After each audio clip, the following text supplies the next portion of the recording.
మిత్రులారా, ఇవాళ రాష్ట్ర ప్రభుత్వం పదోన్నతులకు సంబంధించినటువంటి ఉత్తర్వులు విడుదల చేయడం చాలా హర్షణీయం. ఎందుకంటే గత 10 సంవత్సరాల కాలంగా ఒకేసారి పదోన్నతులు కల్పించినటువంటి ఆ ప్రభుత్వానికి భిన్నంగా ఈ ప్రభుత్వము వచ్చిన ఏడాదిన్నర కాలంలోనే రెండోసారి ఇవాళ ఉపాధ్యాయులకు పదోన్నతులు కల్పించడం అనేటువంటిది చాలా సంతోషకరమైనటువంటి విషయం.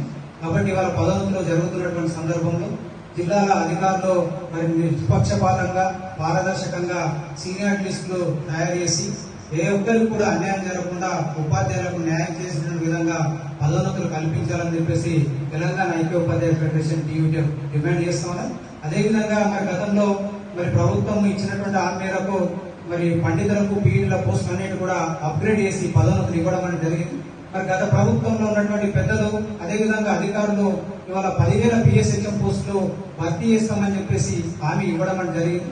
ఆ హామీగానే మిగిలిపోతున్నటువంటి సందర్భంలో ఇదే పదోన్నతులలో మరి 5,571 PSHM పోస్టులు పదోన్నతుల ద్వారా భర్తీ చేయాలని చెప్పేసి తెలంగాణ ఐక్యోపాధ్యాయ ఫెడరేషన్ టీయూటీఎఫ్ డిమాండ్ చేస్తా ఉన్నారు. అదేవిధంగా మరి గతంలో మ్యూచువల్స్ కింద చాలా మంది ఉపాధ్యాయులు ఇతర జిల్లాలకు రావడం అనేటువంటి జరిగింది.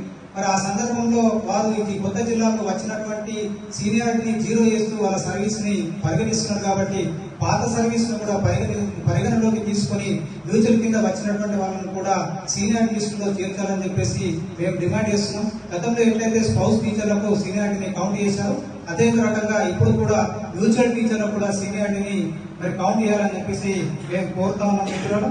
అదేవిధంగా ఈహెచ్కి సంబంధించినటువంటి సమస్యలు కూడా ఉన్నాయి.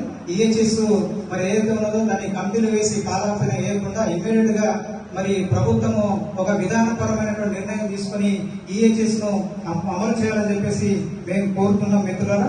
అదేవిధంగా మన ప్రభుత్వము వర్క్ అడ్జస్ట్మెంట్ కూడా చేస్తామని వర్క్ అడ్జస్ట్మెంట్ కింద చాలా మంది ఉపాధ్యాయులు డిస్టర్బ్ అయినటువంటి పరిస్థితులు ఉన్నాయి. కాబట్టి మరి ఏదైతే ఇవాళ పదోన్నతుల ప్రక్రియ జరుగుతుందో పదోన్నతుల ప్రక్రియ అయిన వరకు తాత్కాలికంగా ఈ వర్క్ అడ్జస్ట్మెంట్ ను వాయిదా వేయాలని చెప్పేసి కోరుతాను.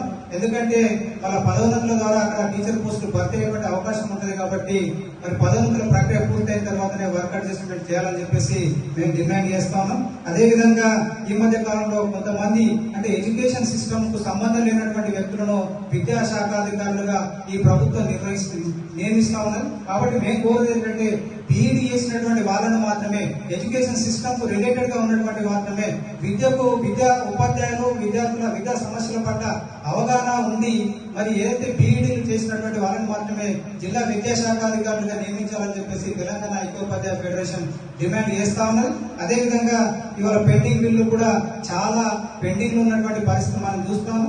కాబట్టి మన ఎప్పుడు జూన్ 4వ తేదీ నాడు ఉప ముఖ్యమంత్రి గారు మరి ఉద్యోగ సంఘాలతో సమావేశం ఏర్పాటు చేసినటువంటి సందర్భంలో ప్రతి నెల మేము 700 కోట్లు రిలీజ్ చేస్తామని చెప్పడం జరిగింది.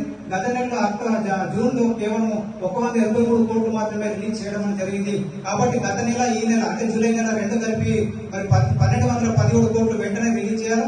ఎందుకంటే చాలా మంది ఉపాధ్యాయులు మరి వాళ్ళ యొక్క మెడికల్ రియంబర్స్మెంట్లు కానివ్వండి, పెన్షనరీ బెనిఫిట్స్ కానివ్వండి, అదేవిధంగా సరెండర్ డ్యూలు కానివ్వండి, మరి జీపీఎఫ్లు పాఠశాలలు ఇవన్నీ కూడా పిల్లల యొక్క పెళ్లిల కొరకు అదేవిధంగా శుభకార్యాల కొరకు ఆ ఇల్లు నిర్మాణం కొరకు మరి చాలా కాలంగా వేచి చూస్తున్నారు. కాబట్టి వెంటనే పెండింగ్ బిల్లులో విడుదల చేయాలని చెప్పేసి పీఆర్సీని మరి రాష్ట్ర ప్రభుత్వము రిపోర్ట్ తెప్పించుకొని అమలు చేయాలని చెప్పేసి పెండింగ్ లో ఉన్నటువంటి డిఏలు అన్నింటి కూడా రిలీజ్ చేయాలని చెప్పేసి కాంట్రిబ్యూటరీ పెన్షన్ పథకాన్ని రద్దు చేయాలని చెప్పేసి ఈ ప్రభుత్వాన్ని ఇవాళ జరిగినటువంటి రాష్ట్ర కార్యవర్గ సమావేశము డిమాండ్ చేస్తా ఉంది.